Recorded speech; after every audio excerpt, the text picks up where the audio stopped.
Hello guys, আমি ঝর্ণা। তো তোমাদের সঙ্গে কিছু কথা বলতে এলাম আমি।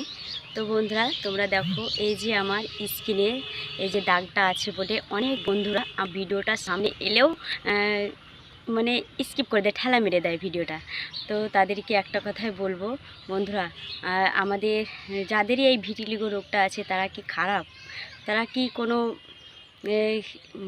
পাপি না কি, কিছুই বুঝতে পারি না।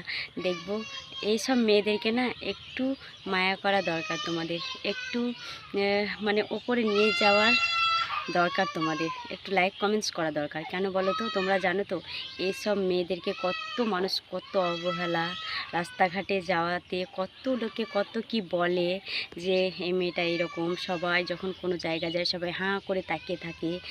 তো খুব দুঃখ লাগে। তো বুঝলে বন্ধুরা, এই রোগটা যাদের হয়েছে তারাই জানে যে তারা কতটা বুকে কষ্ট যন্ত্রণা নিয়ে ঘুরে বেড়ায়। তো তাই বলবো বন্ধুরা, একটু উঁচুতে নিয়ে যাওয়ার চেষ্টা করো, অন্তত একটা লাইক কমেন্ট শেয়ার অবশ্য করো। এইসব মেয়েদেরকে যদি না সাপোর্ট করবে তাহলে কাদেরকে সাপোর্ট করবে বলো তো? আর তোমরা হয়তো জানো না আমার জীবনের কাহিনী, অনেক বড় কাহিনী। আমি সেটা ফেসবুক প্ল্যাটফর্মে বলতে চাই না। তো আমি সবসময় হাসি খুশি থাকি, ভিডিও বানাই বলে অনেক লোকে ভাবে যে না খুব ভালো আছে।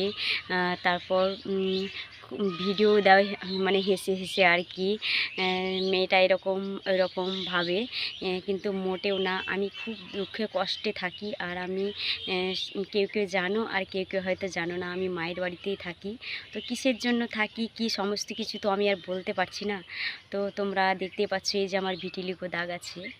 তো আমাকে খুব খারাপ লাগে যে আমার ভিডিওতে যখন ভিউজ হয় না, কেউ লাইক কমেন্টস করে না, তখন আমার মনে প্রচুর দুঃখ হয় যে আমার ভিডিও দেখে না হয়তো, মানে দেখবো ভিডিওটা এলেই ঠেলা মেরে দেয় যে এই মেয়েটার আবার কি হয়েছে।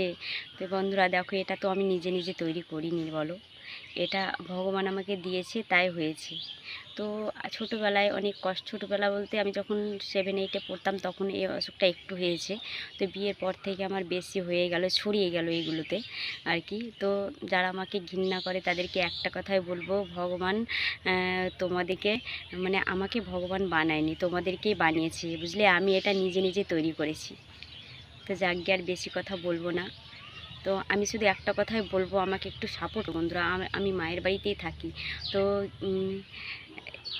কি একটা ঘটনা ঘটলে, কেমন পরিস্থিতিতে দাঁড়ালে একটা মেয়ে তার বাপের বাড়িতে এসে থাকে।